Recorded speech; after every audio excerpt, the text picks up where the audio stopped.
Hi, I'm Rakesh Khurana. I am the Danoff Dean of Harvard College, and really excited to have our wonderful guests today to talk about our first year experience and what your learners have been going through. So excited to introduce Dean Nekesa Straker. Welcome to your first Harvard webinar. So excited to have you I'm here. not nervous or anything. Yeah, no. This is really relaxed. We have a really friendly audience out there, wonderful family and friends of our first year learners. And I am so excited to also have one of our great students, a senior here today, Terzah Hill. Thank you for taking time out of your busy schedule, Terzah. So glad that you are here. I'm super excited. So we really use this as an opportunity to help our friends and family of our first year students and whoever else is joining us to understand a little bit about what's going on through the Harvard experience. And so we really hope to have just sort of kind of a casual dialogue about that. But I'm going to start where I always start, with the mission of the college, and then we'll sort of take it from there, have a little chance to kind of explore what has happened since students were dropped off in late August, where we are right now in the middle of the semester, just a little bit past the middle, and then what's coming up ahead of us. So I'll start with the mission. So the mission of Harvard College has been for almost 4 centuries now to educate the citizens and citizen leaders for our society. It's a mission our college takes quite seriously. We helped educate some of the people who imagined this nation and its aspirations. Our students, our faculty, our staff were some of the people who helped lead the anti-slavery and abolition movements. Other than the 2 oldest military academies, no institution has given more lives in service of its nation than the college. And other than the 2 oldest military academies, no institution has more people awarded the Medal of Honor than the college.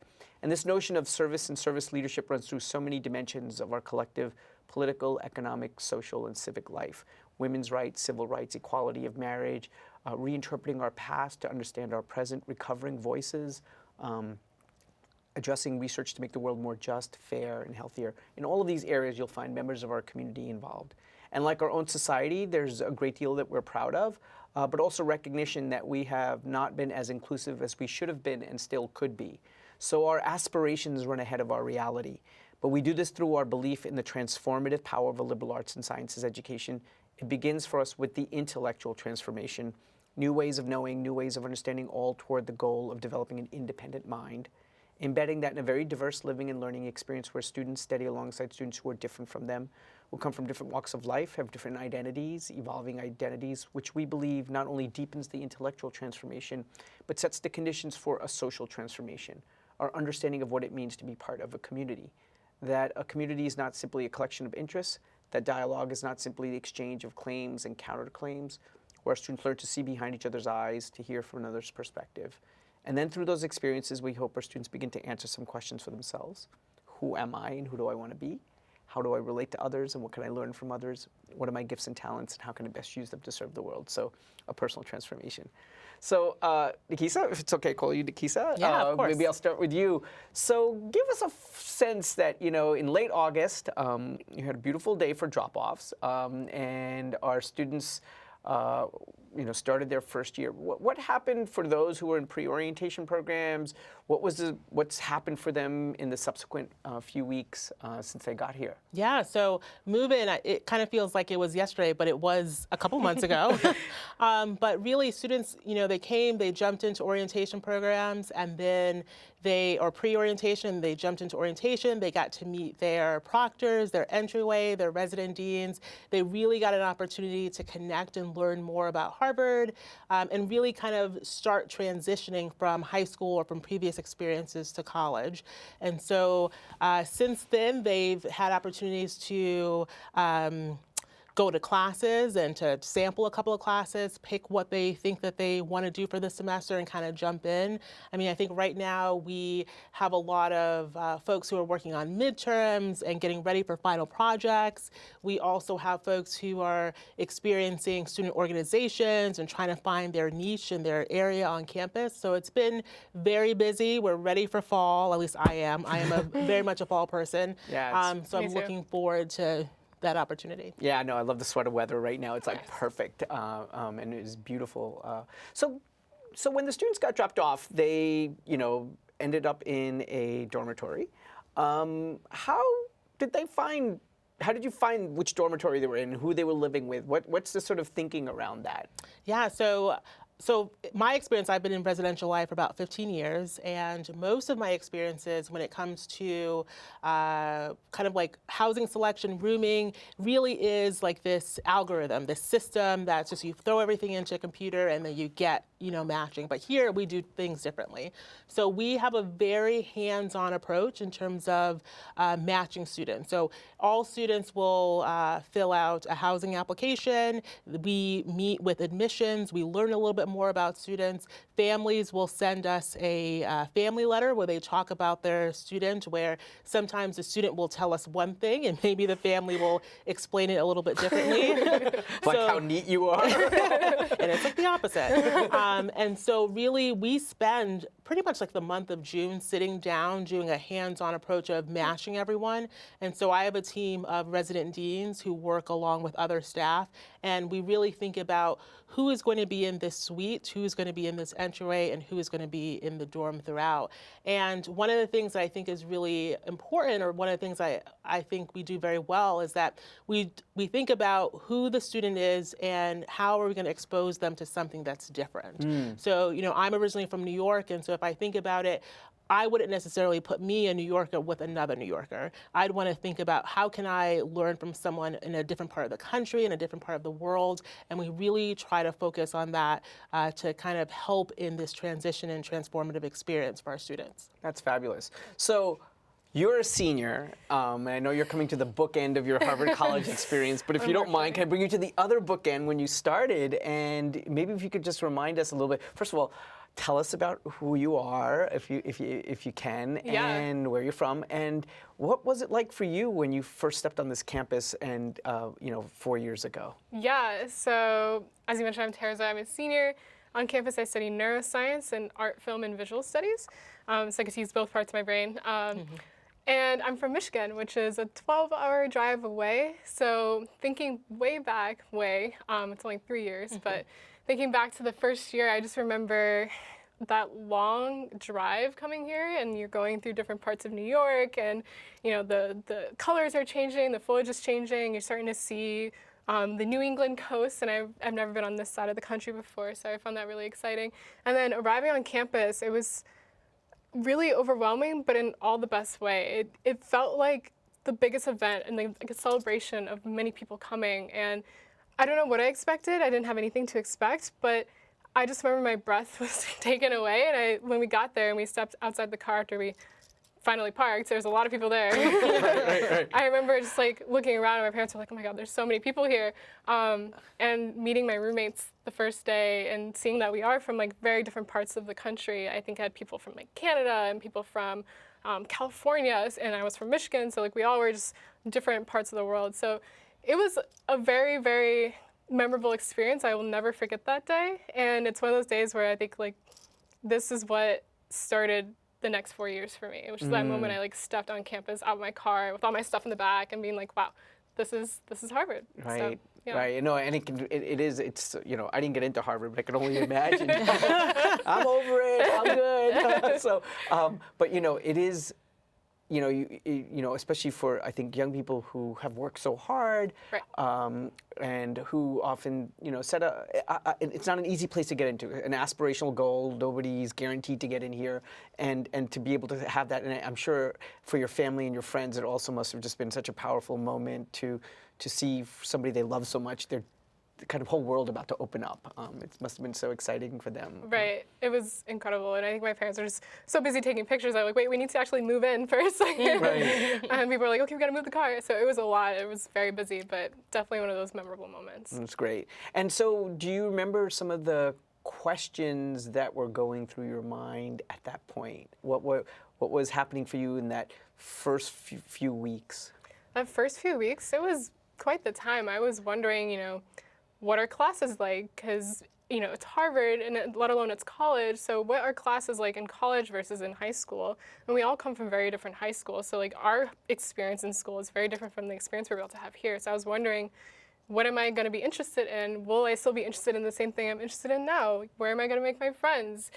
what is it going to be like living in a room with other people? I've only ever lived in a room by myself. So a lot of these things were on my mind, and I think slowly over time I realized that, okay, I just need to take a deep breath, it'll be okay, everything will get figured out. But there's a lot of newness to this place when you step onto it. And I think over time, it became very familiar, and when I look back on this, I'm like, okay, I was really silly for being worried about so many different things, but there was just a lot of thoughts going on and a lot of excitement, and there's so much energy in the first 2 weeks of campus. Everyone's just excited to meet each other and get out there, test the waters, meet new people. So it's a mixture of the energy and also a lot of questions you're just having in your mind. I think is defining that first 2 weeks. Can I just stay with you for a second? Yeah. So when you have questions like that, what am I going to study? How am I going to be different than I was in high school? Do you just hold those questions out there? How did you find a way to, because I imagine there's also this urgency to answer them quickly, and yet there's this other part where holding those questions and learning how to live your way to the answer. How did you go through that? What was that process like in the first year? Yeah, that process, it very much was a process, a gradual thing. A lot of these questions you're not going to answer within the first 5 minutes of being on campus, right? Even though some of your peers look like they have them all figured out. Exactly. Everyone's amazing here, so it looks like everyone has everything figured out, and really no one does. We're all asking the same questions. We're all wondering, who's going to be my friends? Even if you come here and you know people. I came here and I didn't know anyone from my school here. And so I naturally found people, and I found my community through the entryway. We had a lot of great people that I just clicked with immediately. And so I felt comfortable going to Annenberg, the dining hall, or various classes and events with people that I'd already seen familiar faces with. And then just trying new things that I had an idea that I wanted to try, but I was too nervous to try in high school. So I was like, okay, maybe I'll try, this club, or maybe I'll try dancing, or things that I didn't partake in high school. So I think that's where I started answering a lot of questions about what types of people am I meeting, who are my friends, and through them I found out what they were interested in and their backgrounds. I'm like, I kind of like that too. And so, when it came time to take classes, I was like, I'll go to this class with you. And then that always propagates into really interesting stories about, what did you end up concentrating in at Harvard? Well, I took this class with a friend my first year, and I really loved it. So that's honestly how I fell into studying film and art here, is because I took a class with someone, and I loved it. That's great. A lot of those questions just came naturally with time. That's great. So, as students are going through this, they're in a dormitory. You mentioned earlier, they're meeting proctors, they're meeting resident deans. Could you give us a little bit more flavor about what the sort of support is for students who are going through this important experience that's very different from high school, different academic experience, different living experience and residential type of experience, different dietary experience. How do you sort of support that? What's the sort of structure around that? Yeah, so in the first year experience, we have a lot of staff who are here to support first year students. So I'll start with the proctors. So each entryway has a proctor, and typically proctors have about 15 to 30-ish students or 40-ish students in their entryway, and they are really a sound resource. They're actually one of our proctors right there. Oh. They are a sound resource for our students in terms of adjusting, transitioning to school. Proctors also serve as academic advisors, so they really have the opportunity to work with students, help them figure out the direction they want to go in. We also have what we call peer advising fellows, PAFs, which Terzah is one of them. Oh. And they are also peers. So there's folks who are typically sophomores, juniors, seniors, who work with the proctors in the first year community, and really, in many ways, I see them as kind of like orientation transition leaders, and really able to help first year students on their path in their first year. They're able to share their own experiences, to direct them to things that maybe our proctors, because typically our proctors are graduate students or full-time professionals, so they're able to maybe give a different perspective than the proctor would. In addition to that, we have resident deans. So we have 4 resident deans who support the first year area. And then, like many schools, we have a lot of different offices who are really focused on helping first year students transition into the institution. They have first year seminars. They have many different opportunities through either social committees or university government. They have a lot of different opportunities to connect, and resources available for them. We asked for some questions from families, and I've got one that's here, which is, what advice would you give to a first year student, or what advice should they, how would you reach out to them who parent is concerned that their student is quiet and may not ask for help if needed, what's the sort of support system for people who are, maybe let me put it this way, more used to giving help than asking for it? Got it. That's a good question. I would say that the proctors are very much trained to obviously connect. Each week they have a study break. So they have a study break along with the PAFs to connect with students on their floor that are always coming to events or different things like that. But then they're also knowledgeable of those students who are not coming. And so there really is an opportunity for them to reach out and meet students one-on-one and to kind of find, I tend to think that it's great to be the outspoken one, but the ones that are a little bit more quieter or that might need a little bit more assistance are the ones that sometimes you go after a little bit more just to make sure that they're transitioning.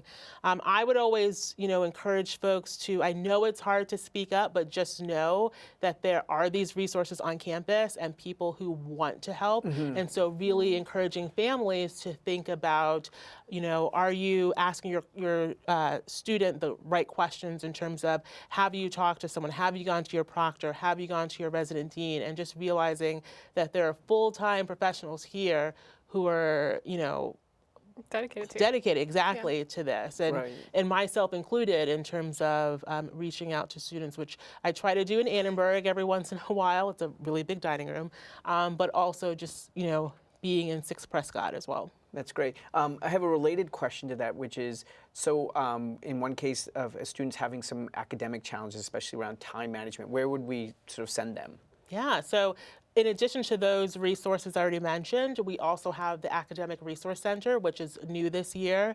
And it's really an opportunity for students if you have questions about, your first research paper or your first P-test, not P-test. PSET. PSET. Yeah. Your first P-test is that really important statistical test that we all need to know, right? Your first PSET. There are folks who are available to help students in terms of balancing time management. Being in college is a lot different than high school. You don't have the same schedule every day. Things transition, and you really have to do a lot of work independently. So the Academic Resource Center is definitely an opportunity for folks to connect, as well as your academic advisors. So as I mentioned, proctors serve as academic advisors, but we also have faculty and other staff who are willing to help students in their transition. So maybe I could ask you as a student, right? Like you're a great student now, you were a great student in high school, but you did mention earlier that there's an adjustment. The first time college work is different. Going from being a help giver, right? I'm sure all your recommendations were like, you're such a great helper and person who's out there for everybody, and suddenly being in almost a different role. And when you're as a PAF, what do you tell your, entryway, or how do you sort of share the journey that nobody gets through Harvard alone? Right. I think a lot of what's on students' minds is all of these insecurities and worries about, am I doing the right thing? Am I getting the right grades? It's that transition really sort of hits hard for a little bit for a lot of people, and I think people don't talk about it. And so I think that's why PAFs are really important, is because we are peers. We've been through this before. We've gone through these classes. We've gone through these clubs. So a lot of the concerns that students have, we've also had those too. And it takes time to get over that. It takes time to get used to place. But I think that's the beauty of being a PAF, is that one of my favorite parts is just sharing my own personal struggles with students and sharing my stories of, I didn't do so hot, or I didn't get the grade I expected in the class. But you know what? That was a learning experience for me. That was a time for me to take that grade and be like, okay, I could have done this better. I could reach out, go to office hours. I can talk to professor. I can, there's things to improve. And I think having PAFs there to share their experiences, to tell about their pitfalls and their own insecurities here, it really kind of normalizes any sort of experience that you may be feeling that may be a little bit more negative. And I think that always puts a smile on students' faces. That's probably one of my favorite parts of being a PAF, is watching a student come to you and like, you know what, I'm kind of nervous about this, or how am I making enough friends? And really slow down. It's okay.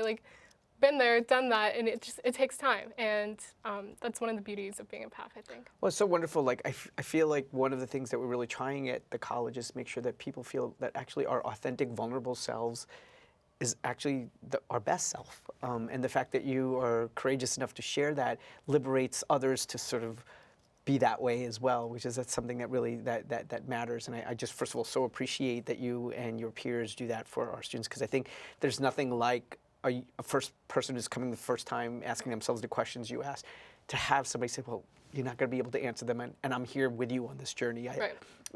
The other thing that you said that sort of just strikes me, it's something it resonates with something I heard once before. You don't go through college, you grow through college. And it's a really, this is a journey, and we have to really sort of pace ourselves through that. So, a lot of our students are coming from, as you mentioned earlier, all over the country, all over the world, from different environments, rural, urban, coming from places that are in New England or geographically distant. One of the questions that we've gotten is people asking about, like, especially for students who might be new to an urban environment, but I think this applies to everyone. How do you make them sort of city smart? Yeah, I mean, I think it's, again, utilizing the resources and talking to folks and explaining, like, what does it mean to live in a city? So I think the whole idea of when you're walking into your residence hall, your dorm, you're tapping in, but you're making sure that you're not tapping in and letting someone else in behind you. Or at night, you're thinking about, am I walking down the street on my own, or I'm walking in groups? I think you really have these opportunities. Our proctors during orientation spend some time in one of our entryway meetings, just giving people some tips and tricks and just having this understanding of what it means to live in a city. I think because the yard is so pretty and it's so historical and doesn't necessarily sometimes feel like you're in the middle of a city, you have to send some of these reminders to folks. But I think we definitely, on a regular basis, remind people about what that looks like. Yeah, and I think we're also really fortunate to have an environment where, like, HUPD is around, and I think that becomes part of pre-orientation and orientation for students to know, and that there's I think Securitas is also staffed in the yard throughout. So I think there's things like that, but I think it is one of those things that it can be quite an adjustment. It's just a different kind of environment. Did you experience that? Yeah, 1,000%. I am from a really small town in Michigan where we have fields upon fields and cows and things like that. So when I came to Harvard, I was not used to, like, the traffic or, like, the sounds of a city at night. So it was definitely an adjustment, learning to fall asleep to those things and learning to always carry my HUID with me and always make sure that I have a buddy when I'm walking around. Just, Harvard's a college campus. Most college campuses are in cities. So the same thing you would do at a different university, you have to do here. And, just keep safe, be mindful. And I will say, too, I think something that is good to mention is that we have Crimson EMS, like student EMS. I'm also an EMT on campus, so I take safety and health really important, and that's something that I love sharing with my students and inspiring them to, like, care about each other. And a few of my PAFIs have now joined Crimson EMS, which is great. Oh, that's awesome. Yeah. I always take pictures of Crimson EMS on my Instagram. I love what you guys do, and I think it does make a difference for people to see their peers as part of that safety net, as people caring for each other. Again, part of the culture, which is that you don't get through Harvard alone, but also we all care for each other. That we have to take care of each other, and I think that's just a great example. So I would also add, as administrators, we really think about safety on a regular basis. In a couple of weeks, I'll be walking around with HUPD and yard ops and all these folks just looking around campus, just looking at all the blue box phones, all that stuff, and just making sure they're in the right spaces and that if people need the assistance, they're available. Yeah, no, that's great. And I think, again, part of that is just that awareness and alertness that, it's just being in this kind of context is really important. It's one of the benefits of being in a city, but it's also, you just have to be city smart. I think a lot of students come to a place like Harvard because it is located in such a vibrant environment like Cambridge and in Boston and Somerville and the areas around us. It's nice around us. because you just go right into Boston on the weekend, which is nice. It's fabulous. So I want to sort of, pivot a little bit. So, our students right now are probably either just going through their first wave of midterms, and sort of the first grades have come that may have been different than what they had expected and different what they have experienced in high school. First things maybe also about, like, wait, I thought, all my life people have been telling me I would be good at X, but, there's all these other things that are around I never even knew were subjects. But all these expectations I have, and everybody always told me I was going to be an excellent X, but maybe I'm interested in other things. Put us back in that, and what would you tell that person? What would you tell the people who care for that person as they're going through this? Yeah, I think as a PAF, I consistently tell students that nothing that you do, especially for your first semester, is set in stone. you can still concentrate in almost every single field here at Harvard, no matter what classes you take your first year. You know, your clubs and your organizations, while they may be fun, they're malleable. You can change, you can add things, you can drop things. Just as you're changing as a person and you're growing and developing and you're deciding which parts of your identity are most salient to you, same thing with your experience at Harvard, with your classes, with your clubs. So, you know, it's quite natural to come here and be already thinking about the future, like, oh, I really want to be a doctor, I need to do X, Y, and Z to get there. That's something that I definitely did, and I was like very much in that mindset, but I always remind my students that, like, take a step back from that for a little bit. You can save that for senior year when you're like angsty like me, and start thinking about the future. But if it's your first year, like, be happy, celebrate your accomplishment in getting here, and think about exploring. And exploration is really important here, and you'll find a lot of cool niche classes, niche spaces, cool opportunities that you just never even thought would exist in. That's how I fell into like art and film, because I was very much like science and biology, but now I have this really cool thing that I really enjoy doing here. So. That's great. And you used the word joy. Can I stay with that word for a second? Right, it's a word that, you know, maybe I feel like an old person. I feel like students don't use that word enough anymore. That college should be a joyful moment, and that you shouldn't feel guilty about having joy. That's part of what it means to have a fulsome life. What are the things that you started doing that brought joy to you, or that you suggest to your peers, and how do you and your peers build joy into your life? Right. That's honestly probably the best part of like the first year, is finding those things that bring you joy. Because it might be something that you've done all throughout your life in high school. For me, that was cheerleading. I loved cheerleading. I did it for 10 years. I came to Harvard and I joined the cheer team, and that brought me joy. But then I also realized that there's other things that bring me joy too. And I learned that mostly from other people and talking about what brought them joy, and then going to participate in that thing with that person because I really cared about being in that same space with that person. And then that thing also brought me joy. And so I always tell students, you know, yes, take a lot of what you love to Harvard, but also be open-minded. Harvard's going to give you a lot of things to love. And I think you'll learn that from your peers, you'll learn that from your classes, and you'll learn that even just from chance encounters of sitting down with someone in Annenberg. And that's how I learned a lot about random things like the beekeeping club, or, you know, like these things that just doesn't... You get stung by some of the smartest bees in the world. Exactly. You can get stung by the smartest bees. But just little things like that you learn from, you know, whether it's an email that you got or a person sitting next to you being like, hey, I'm off to this meeting. And you're like, what meeting? And then it sparks a conversation. And there's conversations spark more conversations. And then next thing you know, it's senior year and you just have all these experiences under your belt. That's wonderful. That's actually one of my favorite questions to ask staff, is what brings you joy in the position?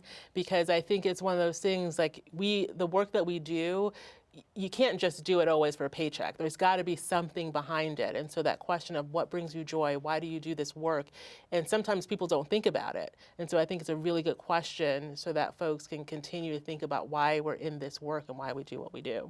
Well, I really appreciate that. So, you know, when I think about, maybe I'll ask you this question, you know, the current moment that we inhabit in our society, there's a lot going on. You joined us, this is your first year. What called you to this position? Why you're a very like well-respected administrator. You were at another institution. Why did you come here? Yeah, I think And for me... what about your experiences have you seen that has sort of... Yeah, so it's only been 4 months, but I think At Harvard it feels like a lot longer.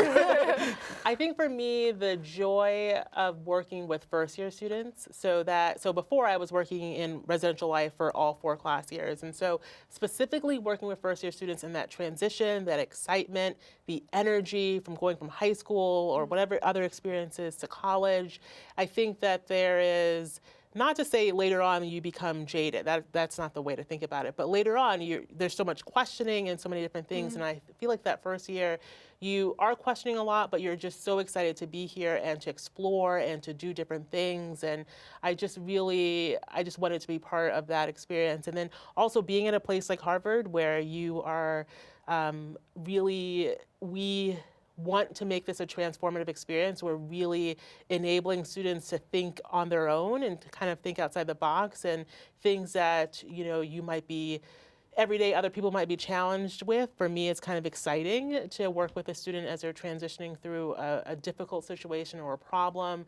I find that a lot more fulfilling than dealing with paperwork or dealing with other things that I might have had in other positions. Well, I've seen you with students, and it's clear that you get a lot of intrinsic satisfaction from that engagement. Let me ask a question, if you don't mind, if I stay with that. So, college is hard, it's an adjustment, and for some people, the sort of adjustment is not, maybe they're not coming out of it as fast as they would like, or they're not finding yet experiencing joy. We know that mental health is an important issue, and for young people, we know in college campuses it is. What support do we have? What do you do to ensure the mental well-being and the mental health of our students? How do proctors, what resources do you think are important for students to be aware of, and families and friends to be aware of? Yeah, so we train our staff very closely to kind of sense when things aren't going quite right. And so fortunately, in the entryways, I feel like students are very quick to come to their proctors or their resident deans when things aren't going the way that they need them to go. So we work very closely with University Health Services and counseling and mental health. We meet with them on a weekly basis to talk about any kind of students of concern or issues that might be happening, so that we're making sure those students are getting the help and the resources that they need. Sometimes I think that, students might not feel like they need the help, but our job is to help them kind of like break down the stigma, so folks don't think that, if you're looking for help or you're looking for resources in the health services, that it's a negative thing. It's definitely something, at times there are people or places where you're at where you might need some help for a period of time, and then once you get it, you can transition on to not needing it so much.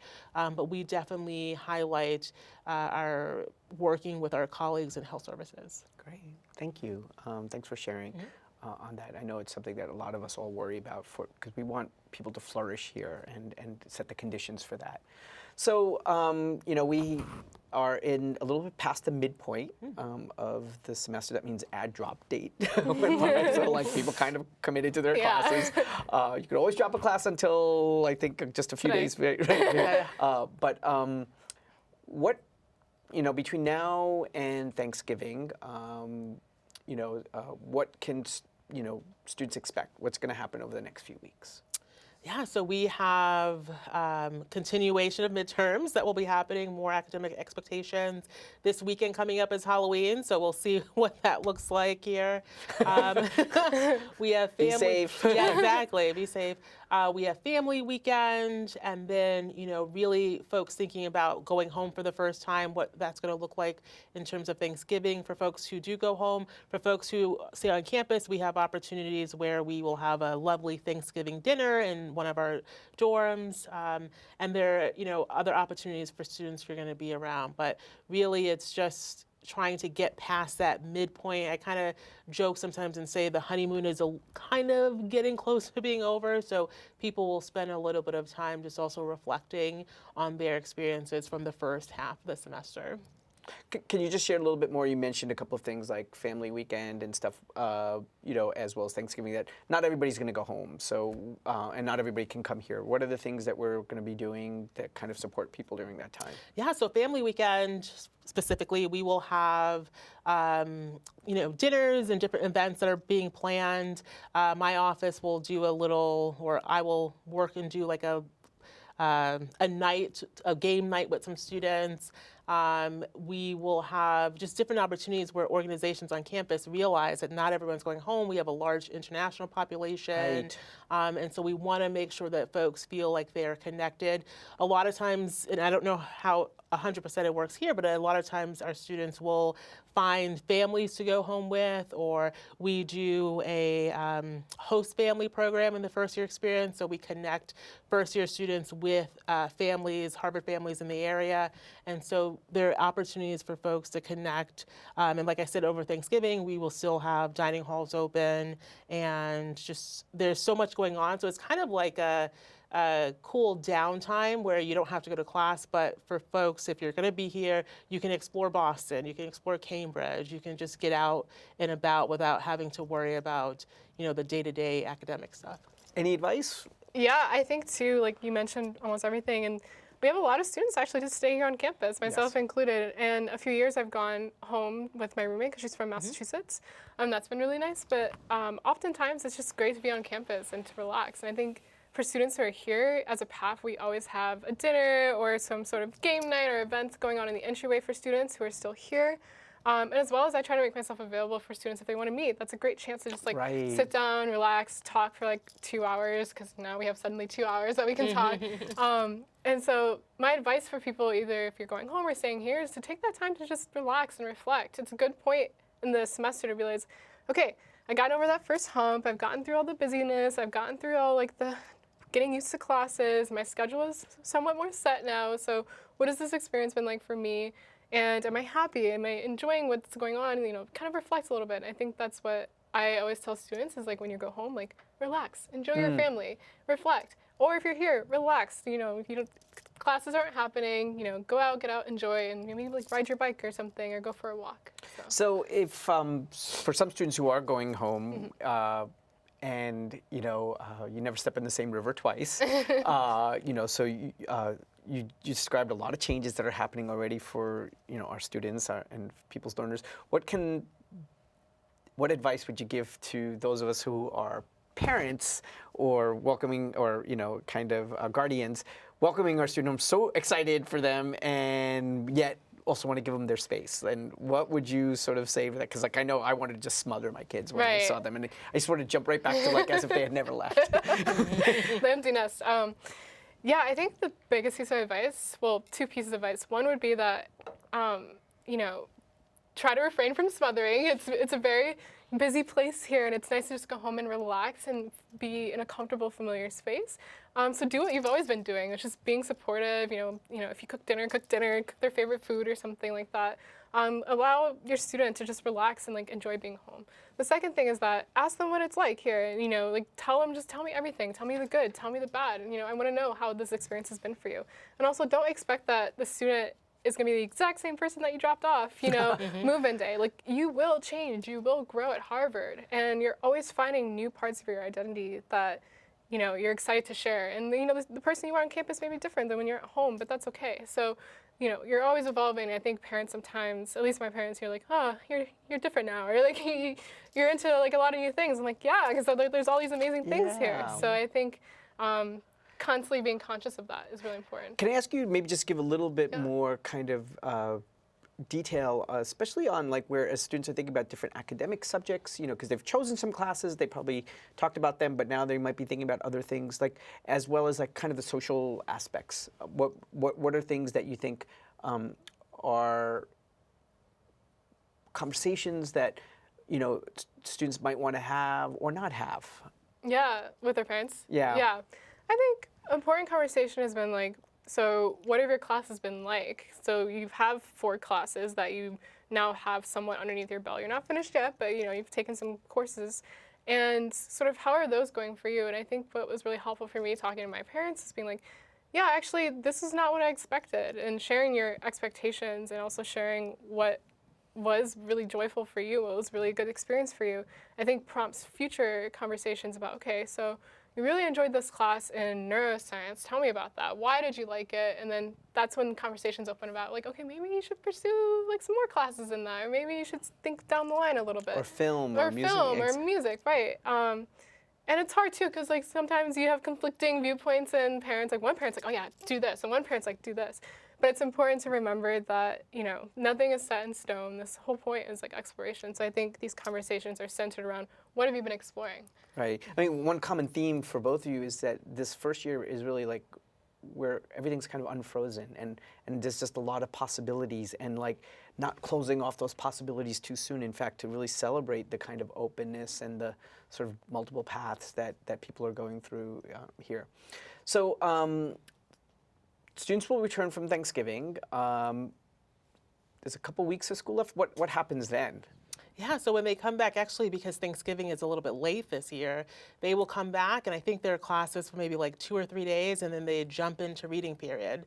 So we have a couple of days of reading period, and then students will jump into finals, and then finals, and then basically winter break, and we close all of the dorms at the end of December. And I think for me in thinking about what finals will look like for students is, for many, it's their first time doing finals in this kind of like format. And then for many, you could have the reading periods, but then your finals might be at the end of finals period. So you have all this time to try to figure out, how do I organize myself? How do I organize my studying? And so it's a really good opportunity for students to spend some time, talking with their PAFs, talking with their proctors to try to kind of like figure it out. But really they come back and it's December and it's almost winter.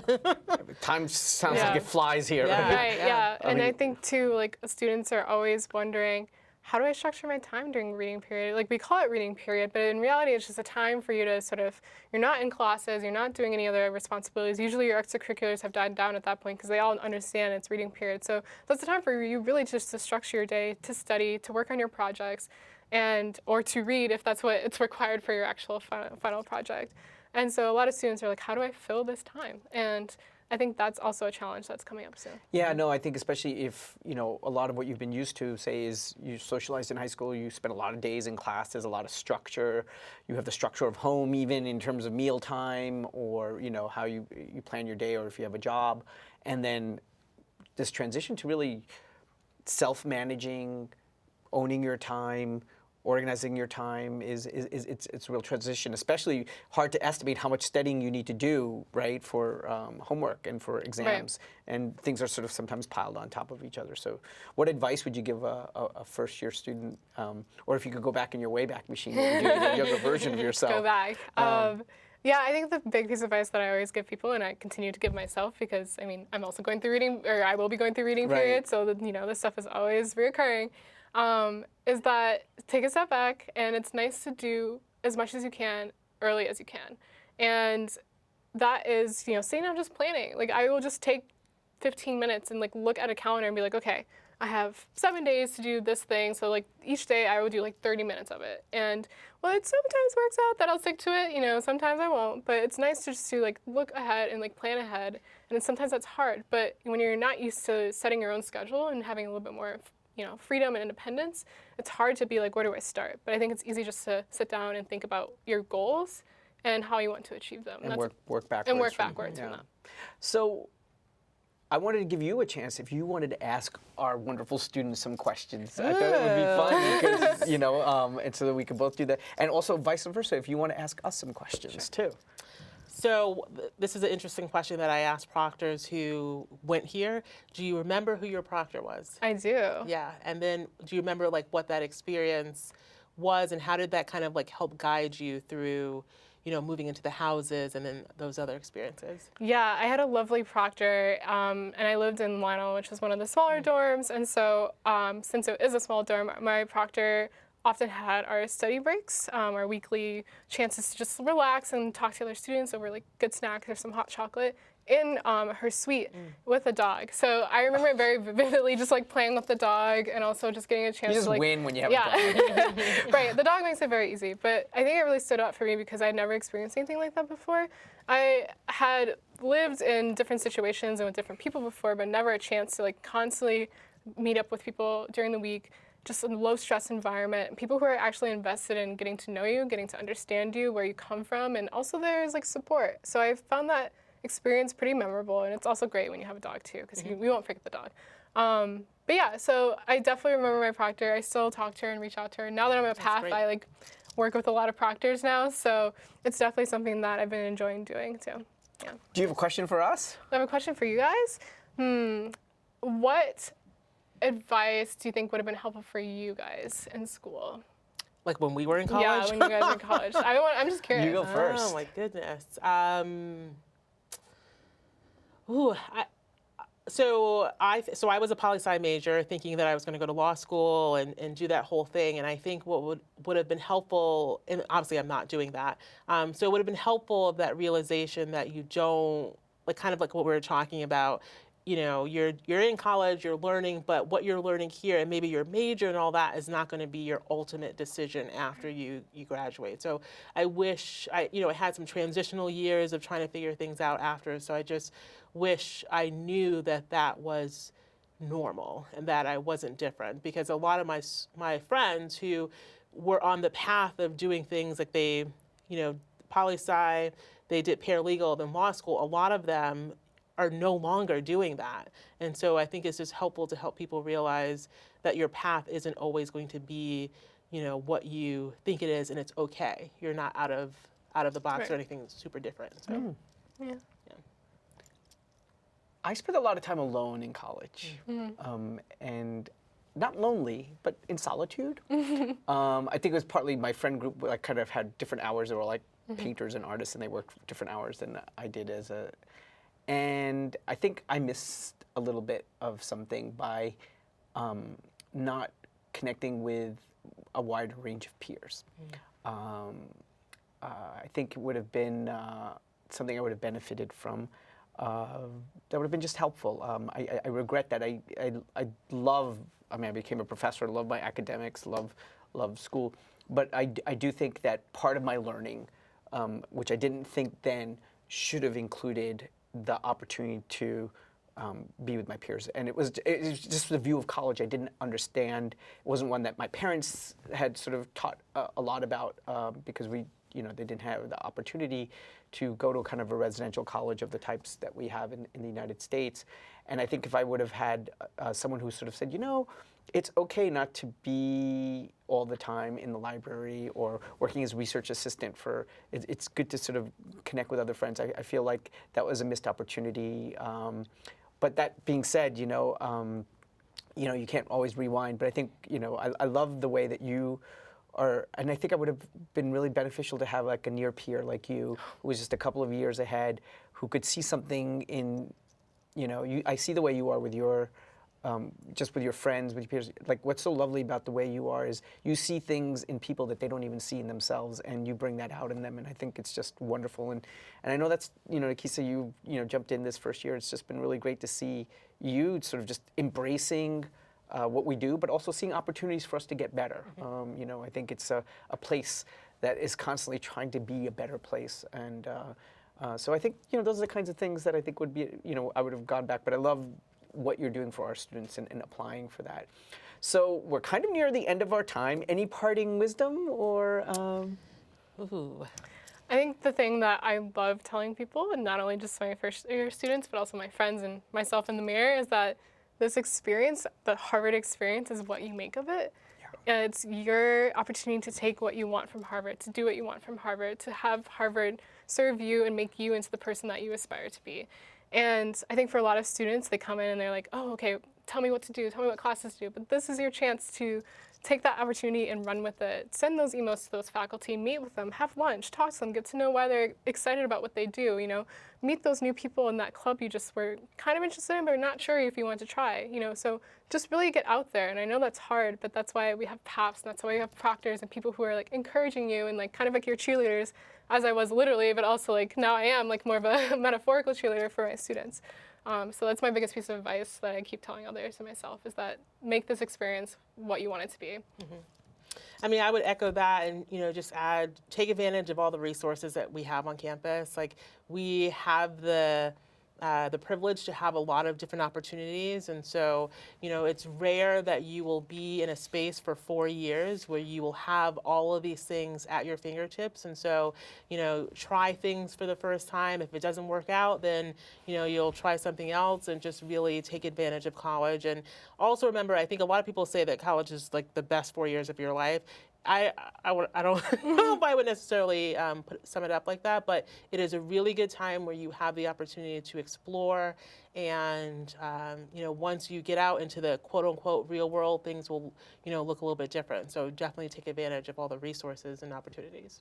Yeah, well, that's wonderful, and I want to just thank everybody out there who's actually also cheerleading our students through this amazing experience. I think that sense of unconditional caring really does help people take more risks, to know that they're flying without a safety net. And as you said, college is about growth. Growth does not happen without challenge.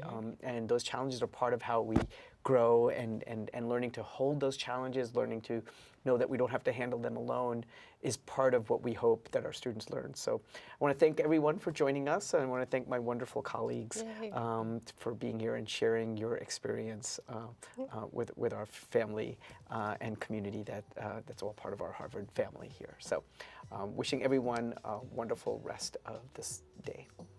Thanks.